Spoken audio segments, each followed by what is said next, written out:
ఇప్పుడు మా అమ్మమ్మ దొండకాయ చెట్టు తెంపుతుంది చూడండి. చూసుకోండి దొండకాయలు ఎన్ని ఉన్నాయో చూసుకోండి. మా దగ్గరికి అన్ని కొనుక్కొని రండి. చూసుకోండి చూడండి. ఇగో చూసుకోండి మొత్తం మా పందిరి మొత్తం చూడండి. చూసుకోండి మా పందిరి మొత్తం చూడండి. ఇది చూడండి పందిరి అంటున్నది. ఇలా చూసుకోండి మొత్తం అయితే ఇది చూడండి ఒకటి చూసుకోండి.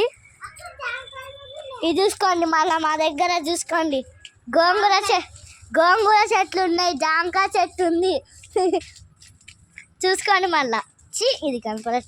ఇది చూసుకోండి ఇదేం చెట్టు ఉండే గులాబీ మందార చెట్టు చూడండి ఎంత బాగుంది.